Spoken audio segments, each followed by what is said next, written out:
I was sprawled on the carpet resting when I suddenly heard a childish, whiny voice. For Mom to be able to look beautiful, I've sacrificed far too much. Having to be held every day by such a sloppy woman, could someone consider my feelings? I shot up and looked at my son lying beside me, sucking his thumb. Just when I thought I must be hallucinating from exhaustion, the voice spoke again. What are you staring at? It's so annoying. If it weren't for the fact that you've been fairly considerate in looking after me, I would have long ago found a way to get Dad to kick you out. I pinched myself hard. The pain proved that the voice that had just sounded wasn't a trick of my imagination. Just as I was pondering what those two sentences meant, someone rang the doorbell. The next second, my best friend opened the door and walked in. Seeing her carrying lots of baby items, I blurted out, I told you we already have everything at home, why are you wasting money again? She set the bags down and, with practiced ease, headed for the bathroom. What's wrong with spending a little on my godson? Don't be jealous, there are some desserts in the bag I picked up for you too. That interruption made me temporarily forget what had just happened. I took a slice of Black Forest cake out of the bag. Just as I sat on the sofa, I heard that voice again, Mama, come hold me. I want to smell Mama's nice, sweet scent. My hand stopped mid-reach to open the dessert. I watched my best friend come out of the bathroom, walk quickly over to my son, and scoop him into her arms. Oh my! My son is so good today. Come let Godmother cuddle you. After my friend nuzzled his little face, my son couldn't stop smiling. At the same time, I heard an exclamation, Mom's skin is so smooth. Sigh, if I weren't afraid of making Mom too tired, I'd really want to be with her every day. Although I couldn't understand why I suddenly heard these words. But that voice again and again, clearly not calling my mom, left me with more than a few questions. With that premise in mind, looking at the scenes of my best friend and her son interacting, I began to notice something off. It seemed that whenever Serena was around, the normally hard-to-please boy would often break into a smile. Was it a coincidence? Or was my son, who can't even control his bowels anymore, doing it on purpose? Serena, someone who didn't know might think Leo is your son. Every time you come he's like an angelic baby. If he were always this easy, I wouldn't have been tortured like this. I said it jokingly. Because I'd been staring at Serena, I didn't miss the fleeting look of self-satisfaction in her eyes. Lynn, you can't say that. Taking care of a child is indeed hard, but hasn't Leo also brought you a lot of accomplishment and joy? A babyish voice chimed in to agree, you are my parents' carefully chosen nanny. Know your place, being allowed to look after me is your honor. Serena was focused on amusing Leo and didn't notice me darken my expression and fall into thought. Because I'd been busy with work during pregnancy, it affected the baby in my womb. Leo was not only premature, he was a high-needs baby. When he was uncomfortable he had to be held constantly. The moment you put him down, he'd start fussing non-stop. If he wet himself, it had to be dealt with in the shortest possible time. If you were even a little late, he'd wail loudly. In severe cases, he could cry until he literally lost his breath. Because Leo's situation was special. During my confinement I drove away 3 different maternity nurses. Everyone said it was because I hadn't been careful during pregnancy that the child suffered so much. I was racked with guilt too, and finally made a decision after Leo's 100th day. I changed my life plan. I resigned and returned to the family, became a full-time mom. Now Leo is 8 months old. Even with a nanny's help, I am still exhausted in body and mind. After less than half a year of caring for the child, I feel 10 years older. I have no energy to diet, no interest in dressing up. Seeing me so unkempt, apart from saying a few more words about Leo, no one. Steve most of the time can't even be bothered to speak to me. I'm resentful and hurt. But I simply don't have the strength to argue with him. 5 months of wholehearted care. My marriage hit a deadlock. My body flashed red lights. And now they tell me Leo might not be my son? Then where is my child? What were the hardships and sufferings I endured these past months worth? Fingering the little cake's wrapper in my hand, my heart was a jumble of emotions. 20 minutes ago, Serena was still the person I was most grateful to after giving birth. If she hadn't come to see me every few days, take care of the child for me, listen to me complain about the frustrations of life, I might have already collapsed. But the child I've painstakingly cared for actually called her mom? Ridiculous. Thinking of that, I suddenly burst out laughing. What happy thing are you thinking about? Tell me so I can hear. Serena, smiling in her eyes, lifted her head. Our eyes met. Because I was puzzled, I took a closer look at Serena and froze. I had always known Serena was not unattractive. But I only just noticed. At some point, she had acquired an ineffable kind of poise. I thought of when I was pregnant and Serena said she'd been away training. I thought of how, after Leo's 100 days, the Serena who appeared looked a bit plumper than I remembered. No matter how unwilling to admit it, the answer was already obvious. For a moment I could hardly sit still. What are you spacing out for? You haven't actually gone stupid from looking after a kid, have you? Serena said, casually setting Leo down on the carpet. My gaze followed and I held my breath without thinking. What I saw was Leo amusing himself. It was completely different from the way he usually behaves after I put him down. Normally he'd bawl for at least 10 minutes. I took a deep breath, and a wave of powerlessness rose from the bottom of my heart. The differential treatment was so obvious, why had I never noticed it before? Lynn, what's wrong? I've been talking to you for ages, why are you ignoring me? There were still many questions unanswered, I couldn't alert him. I came up with a casual excuse to brush it off. I asked Serena if she had time tomorrow. If you need anything, just say so, why don't you come straight to me? Seeing Serena feign anger, I gave an apologetic smile. My heart hasn't been feeling right these past few days, I want to go to the hospital to get checked. If you have time, could you keep Leo company? I don't trust leaving him alone with the nanny. Although I was already 80% sure. But I still needed to see a definitive result before deciding my next move. Until then, I couldn't completely let go of Leo. So I went out and had to find someone to help watch the child. My parents went out of town for a few days. My in-laws have been somewhat displeased with me because of Leo's condition. To avoid arguments, for the past few months we haven't even seen each other whenever Steve isn't around. And if Serena really is Leo's biological mother, then she would undoubtedly be the best person to take care of him. Fortunately, Serena agreed without hesitation. I had seen before online what was needed for a paternity test. As I chatted with Serena, I pondered what I could leave behind with her. Suddenly, I thought of the diamond hairpin that Serena had praised several times before. Serena looked at me in confusion as I suddenly got up and headed for the cloakroom. When she saw me take out a mirror, she asked puzzled, "What are you doing?" I didn't say anything, and pinned the hairpin into her hair. Then I held up the mirror for her to see. Don't you like this pair of hairpins? My hair is falling out so badly, I might never get to wear them again, giving them to you isn't a waste. In the mirror, Serena unconsciously touched her hair. Smiling, she spoke sarcastically, hair will grow back if you take care of it. You gave me such an expensive barrette, you should thank me. I pretended the barrette looked bad in any other place, and used a little force to take it off. Serena hissed, I quickly apologized, look at me, holding the baby has made me stronger. I pulled out a few of your hairs, don't be mad. I pulled the hair tangled in the barrette off and tossed it into a nearby trash can. Serena rubbed the top of her head and laughed, why be upset? This is the price of being beautiful. Serena, wearing a hair clip worth 5 figures, left in high spirits not long after. Leo, worn out from playing, had also fallen asleep. While the nanny wasn't paying attention, I found the hair she'd just thrown into the trash. Maybe I had pulled harder, nearly every strand still had a follicle attached. I put them into a small bag and labeled it. I also pulled a few of my own and put them into another bag. Leo's hair is quite fine, I can't tell if there are any follicles.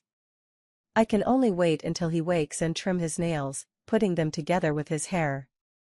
Steve, coming home from work, heard me say I was going to the hospital for a checkup. He, unusually concerned, said a couple of words: "If you're really too tired, hire another nanny, or have our moms take turns helping. Don't try to do it all by yourself." I hid the bitterness that welled up in my chest after hearing that behind taking a sip of water. If not for the strong heart I'd cultivated in my previous job, I don't know what I would have done. These past few months could have shattered my spirit. If not for that miraculous experience today. If I had suddenly heard Steve's comforting words, I might have been so moved I couldn't hold back my tears. But now, the thought of Leo calling him daddy, of calling Serena mommy, makes my chest clamp tight. Afraid of disturbing Steve's sleep and affecting his work the next day. Since the baby was born, we've been sleeping apart. Because I said my heart felt unwell, Steve for the first time volunteered to take the child for the night. The next morning, refreshed, Steve placed Leo in my arms. This kid really knows how to care for people. I told him he couldn't throw a tantrum at night, otherwise Daddy wouldn't have the energy to go to work the next day, and he actually slept through the whole night. I tugged at the corner of my mouth, lowered my head, and met Leo's wide-open eyes. Then that voice appeared again: "Of course I feel sorry for my daddy. As for you, Nanny, I'm going to torment you. It's all your fault that Mommy can't live with us." While the nanny hadn't yet finished tidying the room, I turned over the place where Steve had slept and searched it from top to bottom. Serena arrived early.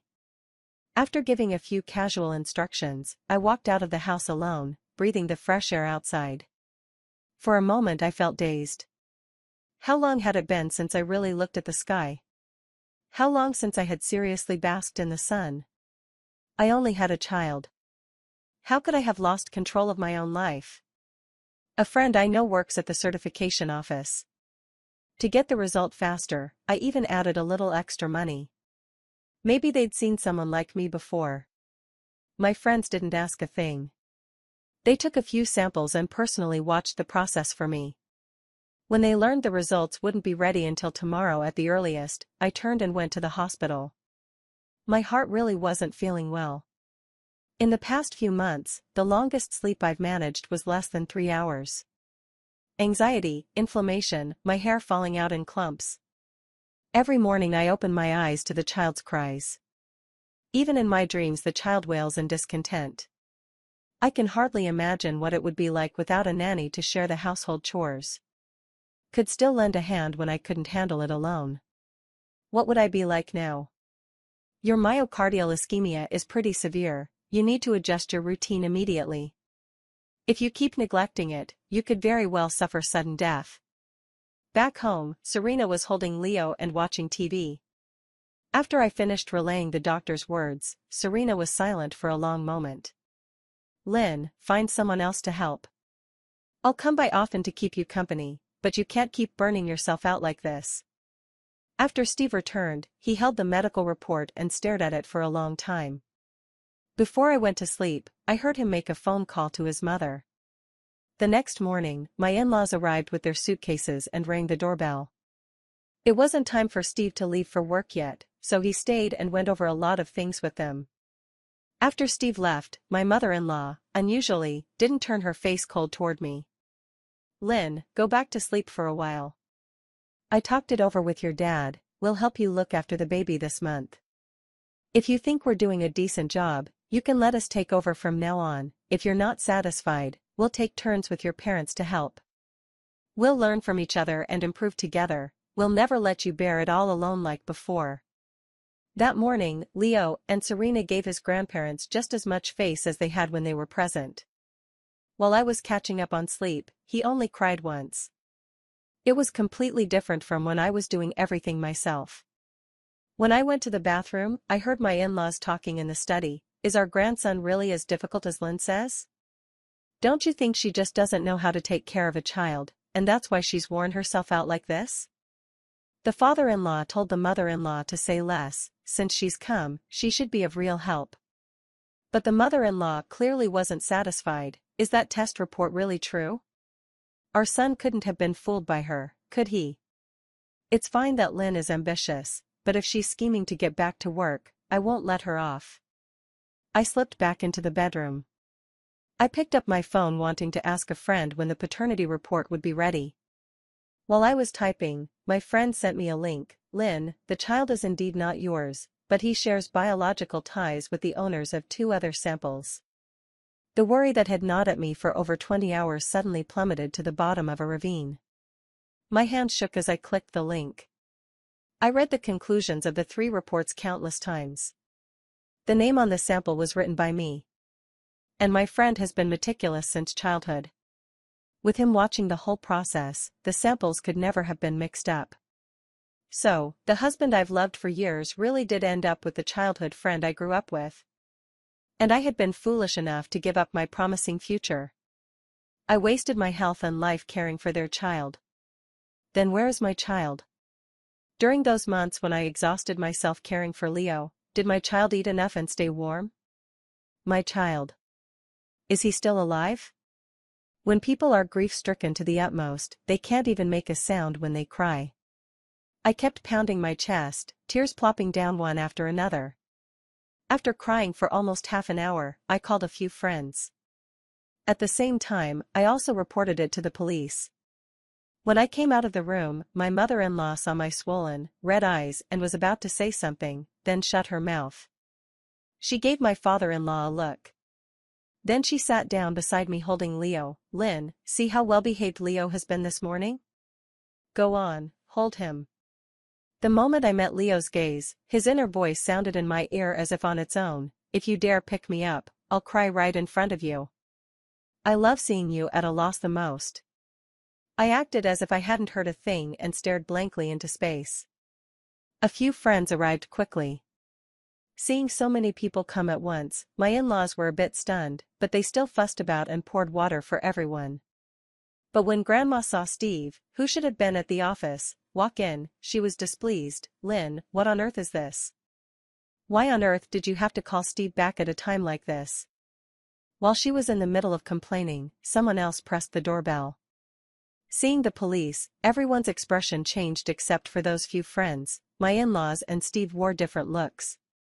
You bring so many people here and even call the police, what are you trying to do? Facing Steve's sullen face, I finally spoke, each word measured and deliberate. Where is my child? My baby, where did you take them? The in-laws looked baffled. Steve's face changed instantly. A police officer spoke up at the right moment. Hello, we received a report. Ms. Lynn claims her child was switched at birth, with a birth certificate and paternity test as proof. Mr. Steve, are you aware of this? The mother-in-law's legs went weak. If her father-in-law standing beside her hadn't steadied her, she would have collapsed to the floor. How could that be? Isn't Leo my grandson? Then where is my grandson? Steve was so anxious he was sweating. Officer, this is all a misunderstanding. My wife has been exhausted taking care of the child lately, she may be having some mental issues. The child is fine. Look how much he looks like me. Hearing that, the grandmother immediately perked up. Right. Leo looked almost exactly like Steve when he was little. This is my grandson. Then the grandmother glared at me angrily. Lynn. Things were going so well, but you had to stir up trouble and make everyone miserable, didn't you? What are you making a scene for? Seeing the warning in Steve's eyes, I let out a derisive laugh. I never said the child isn't yours. I'm asking you, where is the child I gave birth to? Tell me, Leo's biological mother. When the words fell, everyone followed my gaze and looked at Serena, who had just unlocked the door with her fingerprint. Anyone with eyes could see it. After hearing my question, Serena's face had gone instantly pale. Lynn, what are you talking about? I don't understand a word of it. Seeing Serena's embarrassed smile, I scooped up Leo, who was sucking his hand in the cradle. This child has tormented me for over 5 months, because of him I'm almost dead. Saying that, I hoisted the swaddled baby high. What if I drop him and he dies? Just after my faint, Serena screamed and lunged over. No. Give my son back. Serena's sharp nails scored a few bloody lines across the back of my hand. I shook my hand off, acting as if it meant nothing. Then I glanced at Serena, collapsed on the ground, clutching the child and sobbing woo-woo. I turned my gaze to Steve. What about my child? Seeing him lower his head and not respond, I stepped forward and slapped him hard. I'm asking you, where is my child? My parents-in-law, stunned by the successive reversals, were brought back to their senses by my roar.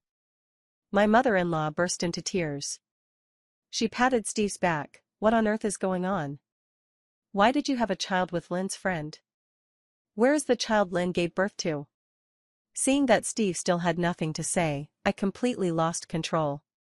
I let out all the grievances and unwillingness I'd been bottling up these past months, and all my worries about the child. I slapped Steve's face again and again. I cried aloud, held with all my strength. In front of the dozen or so people in the room, I no longer cared about my image. All I knew was that I had to seek justice for myself and for the child I had never even seen. Your child has long been dead. Serena's voice brought me back to my senses. When I turned back to look at her, Serena visibly flinched. Lynn, you had a daughter. Because the baby was born prematurely, her body was too weak and she contracted pneumonia. She died the day she was born because they couldn't save her. Although I had suspected it for a long time, knowing that the child I had longed for had left this world before even opening her eyes still hit me hard. I was so upset I could hardly breathe. Lynn, I'm sorry. I never meant to destroy your family. Serena clutched Leo tightly, the two of them cried more pitifully than anyone. It made my contorted face look like that of a villain. Where did they bury the child? The policeman asked. We cremate here. Without a death certificate, the child would surely have been buried directly. In the hospital flower bed. Steve finally spoke. His voice was hoarse, he didn't dare look me in the eye. And my placenta? At that moment, bringing up the placenta wasn't because I couldn't focus. It was because I suddenly thought of Leo's 100th day. Serena, whom I hadn't seen in a long time, was a bit plump but visibly in good spirits. Since my child could be dealt with by Steve so quietly. That Steve who kept saying, over and over, that he would find a place to bury the placenta properly, who knew what he might do. Catching Steve's reflexive glance at Serena, I turned back as well. Under my gaze, Serena trembled and said in a quavering voice, that placenta, I ate it. Smack. I slapped Serena across the face. Seeing her bite her lower lip and silently shed tears, unable to bear it, I gave her the other cheek as well. That's enough.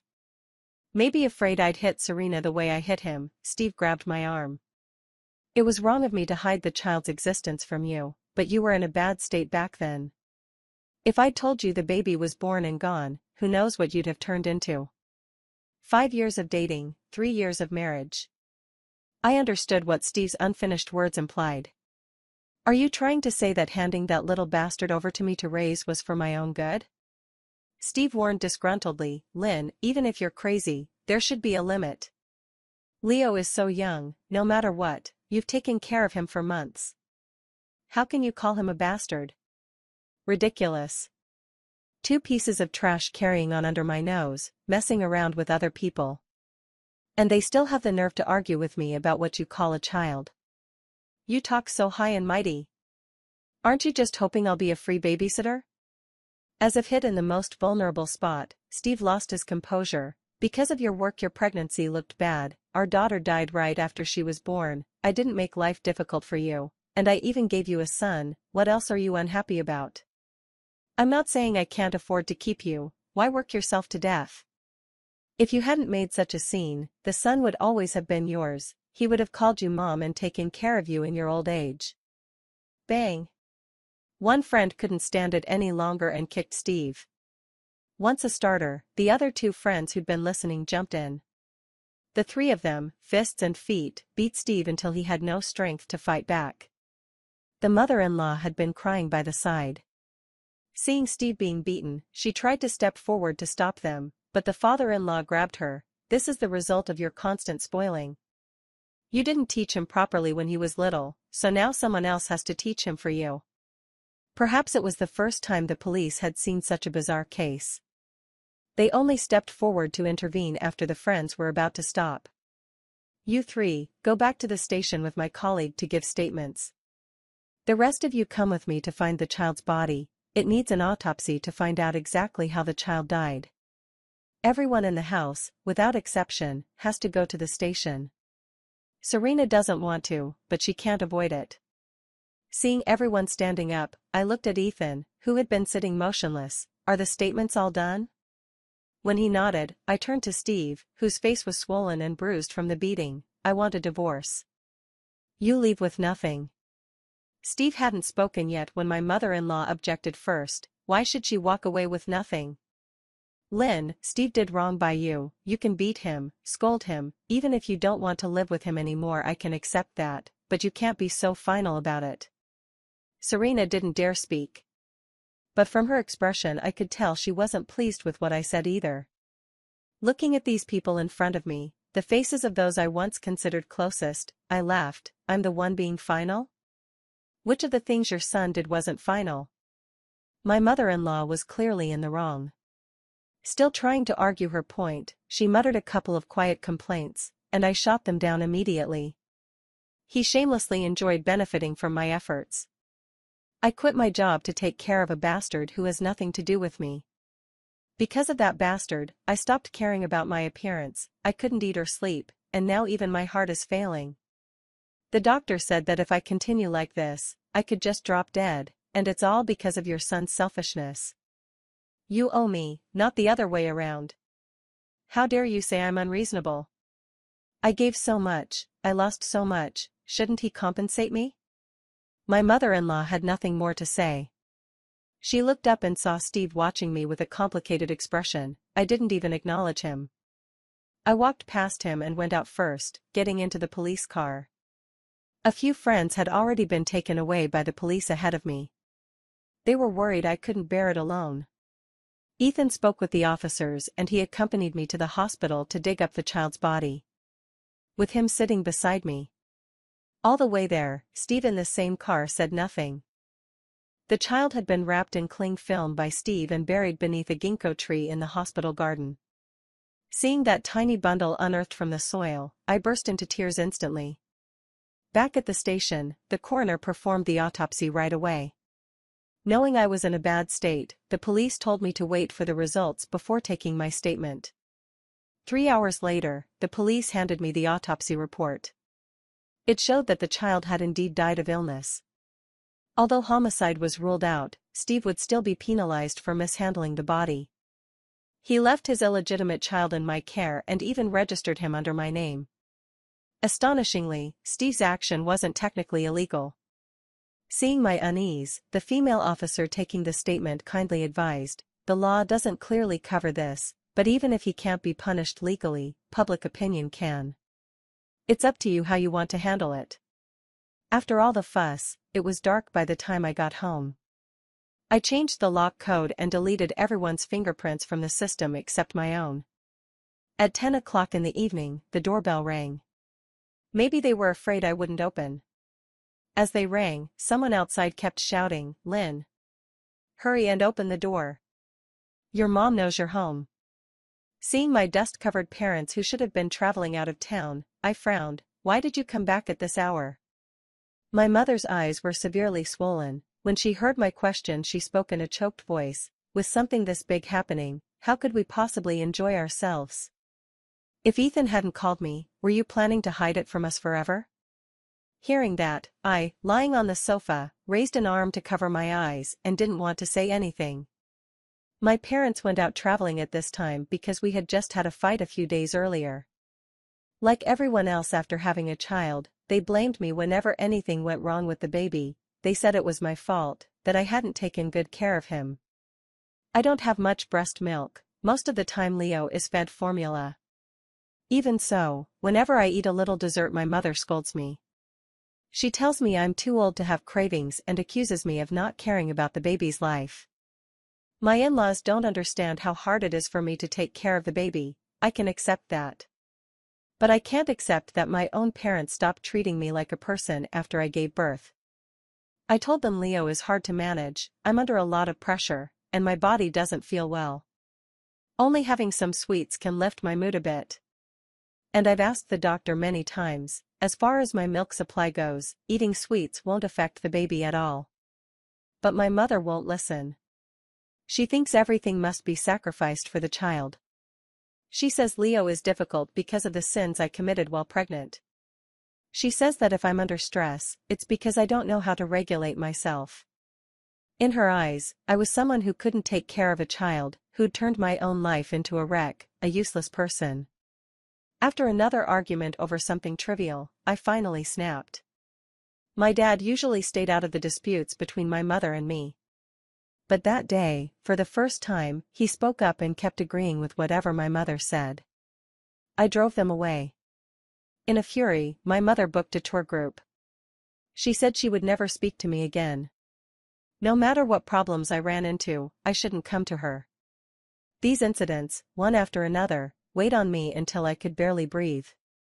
I didn't even have to think to know what my mother would say when I told them. If they would never, ever consider things from my point of view, then why should I bother? Seeing that I didn't respond to her words, my mother began to cry, "Lynn. Mom knows you've been wronged. Say what's on your mind, don't keep it all bottled up." Her crying faltered because of my mocking expression. Wronged? So you knew, I'm capable of feeling wrong too. Hearing that, my dad sighed. Lynn, your mother kept crying on the way back. I know you blame us for not understanding you before, we were wrong. See, the moment we learned Leo isn't your biological child, we rushed back. This time, no matter what decision you make, your mother and I will support you. Actually, whether they're here or not makes little difference to me. From what I know of them, if they find out I'm divorcing Steve, they'll most likely urge reconciliation. Before I fell in love with Steve, I was indifferent about marriage and having children. I like money, I like relying on my own ability and feeling my savings rise little by little. But my parents don't understand. They keep whispering in my ear about the benefits of marriage. They say humans are social animals.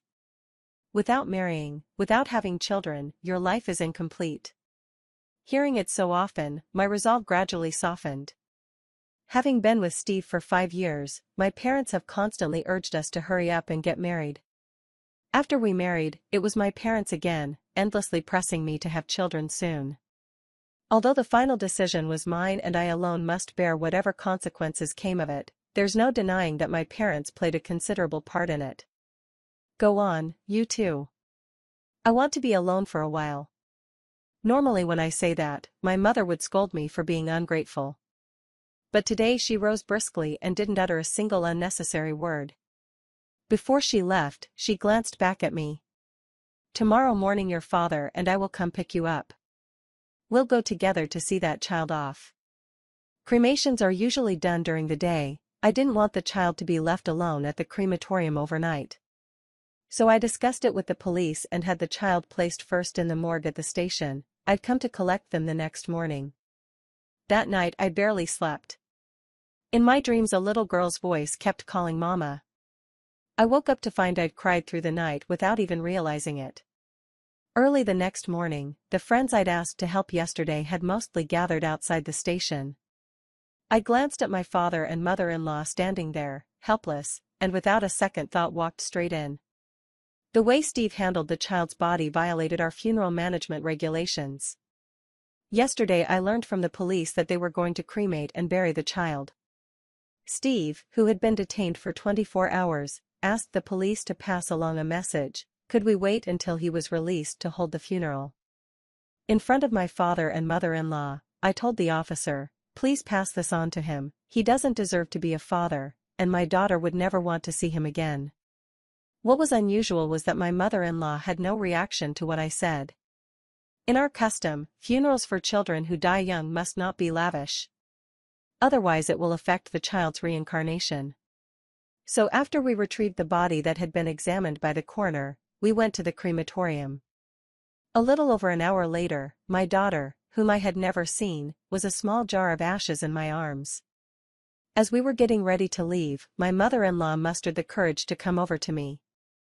Lynn, where do you plan to put the ashes? If you don't mind, you can bury them in our G family ancestral grave.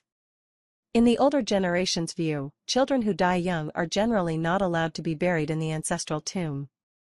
Perhaps Steve's behavior had been so extreme that it stirred a flicker of guilt in my parents-in-law, and they wanted to make amends in this way. But I wasn't grateful at all. Is the G family such a great place? I would never let my daughter die and then suffer there.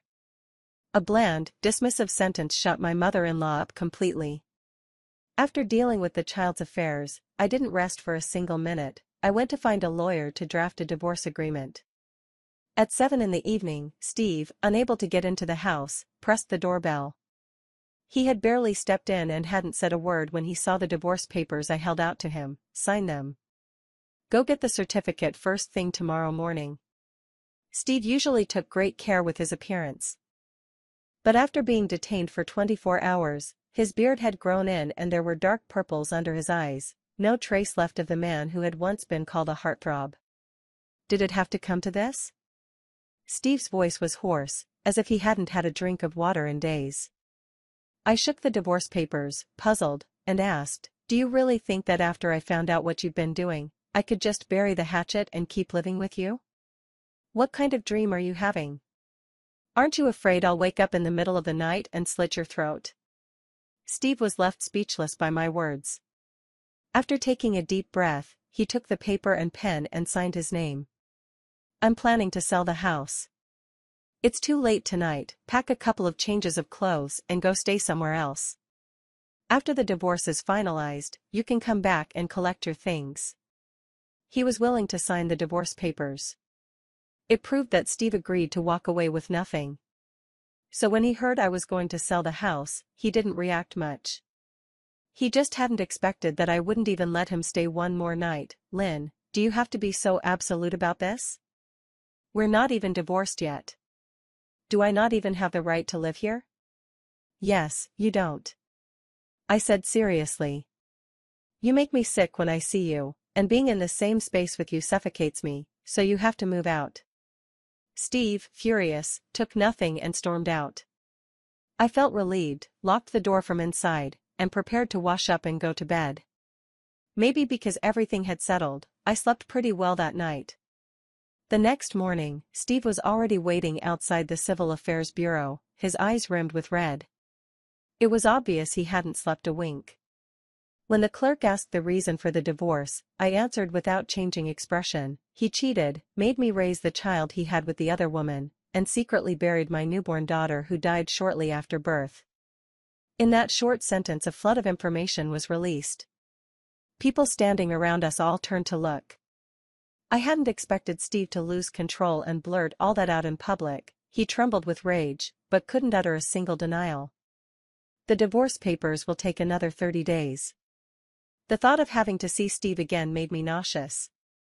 After leaving the Civil Affairs Bureau, I walked straight ahead, pretending I hadn't heard Steve call my name from behind. While washing up last night, I'd already decided what I would do next. First and foremost was to nurse my body back to health after all the losses it had suffered. I went to the hospital for a full checkup. On the doctor's advice, I went for postpartum recovery. At the same time, I also signed up for a short-term fitness class. I was busy around the clock every day. Though tired, I felt better and better in spirit. Steve came back for a day to pack his things. His parents came along. The three of them knew I couldn't say anything nice, so they didn't bother to face me. They didn't utter a single idle word. As soon as they came in, they started packing. It took most of the day to pack everything. Only then were all of Steve's things sorted. As he picked up the last bag and was about to leave, Steve said in a hoarse voice, "Lynn, I've owed you an apology for a long time." I gave him a half smile and a look, and said nothing. Because the house was in a good location, it didn't stay on the market long before a suitable buyer appeared. After finishing all the paperwork, I completed my postpartum recovery course. Just as I was preparing to look for a new job, my former boss called. "Lynn, I've heard some of what happened to you. What are your plans now? Would you be interested in coming back to the company?" When I handed in my resignation, the thing I felt most reluctant to leave behind besides myself was this old boss of mine. His invitation was one I shouldn't have refused. But I said, "Boss, I want to leave this city for a while and go see the world outside." I expected to hear a note of regret, but instead he paused, then suddenly burst out laughing. "That sounds just like you and your temper. The company just opened a branch in Haicheng and desperately needs someone capable to run the show. I was wondering how to persuade you, so, how about it? Want to challenge yourself?" I'd been away from the workplace for 8 months and had convinced myself I'd have to start all over. To my surprise, my former boss not only gave me a job but promoted me outright. "Boss, can I do it?" He pretended to be displeased. "I trained you myself. If I say you can do it, then you can. Besides, I'll be stuck over there for the next few months anyway. I'll only come back once you've really got the hang of things. What is there to worry about?" I hurriedly agreed and asked when we'd be leaving. They knew I was going to work out of town. My parents wanted to stop me, but couldn't find a reason. They knew how much I had been battered by that wrong marriage. Now that I'd finally managed to stand up again, there was no way they could block my path at this moment. "You've grown up. From now on, do whatever you want. When you're free, we'll come visit you. If you get tired, quit and come home, your father and I can support you." Hearing my mother's rare soft words, I still felt a little unaccustomed. The day after collecting the divorce certificate, I boarded a plane to Haicheng. By the time I heard Steve's name again, I had already been in Haicheng for 3 months. During this time, while learning management techniques from my former boss, I led my team to close 2 deals. My life was back on track, even better than before. But Steve's life had plunged into a trough. As for Serena, after that day in the police station, she never showed up in front of me again. For breaking up my family and becoming pregnant out of wedlock, her parents kicked her out of the house. With nowhere else to go, she took Leo to Steve's parents' home. Leo really wasn't an easy child to handle. His earlier behavior in front of Serena and his grandparents had been entirely deliberate, meant to rile me. Serena wouldn't take care of the child. In less than a month, she was tormented into losing the desire to even dress herself up. Maybe they thought Serena had ruined Steve's life. His parents disagreed with Steve registering their marriage. In the G household, she was just a maid. Even worse off than I had been before. After yet another failed push to force the marriage, Serena abandoned Leo and ran off. No one knew where she had gone. And his parents finally felt the terror of a high-needs baby. They were old, without the energy to raise a child. Steve wanted to hire a nanny. But somehow word of his situation got out. Everyone at the company knew what he had done. The company demoted Steve and cut his pay to keep things stable. Now he had to support a frequently ill child. There was no extra money to hire anyone. Once again, Steve's sleep was disturbed by Leo's midnight wailing. He stuffed a pillow over the child's mouth. By the time he came to his senses, Leo had stopped breathing. Steve was arrested for intentional homicide. His parents, because their grandson was killed by their son, suffered a stroke and a cerebral hemorrhage. No one in the family fared well. 6 months later, I saw Serena trending. In the video, she was heavily pregnant and being beaten in the street by an elderly woman. Looking at Serena's tear-streaked profile, I thought of the promise we made before we met Steve. "Lynn, if you have a daughter someday and I have a son, let's have them be betrothed as children." What did I say back then? What era is this? We believe in freedom and love now, but they can still be childhood sweethearts. I did have a daughter, and she did have a son. But fate plays tricks. The 2 children turned out to have the same father. I still don't know when she and Steve got together. I was too lazy to ask, and no one told me. It's all in the past. After going through this, I've completely lost interest in marriage. For the rest of my life, I'm going to live every day for myself. No one will be able to influence my thoughts again.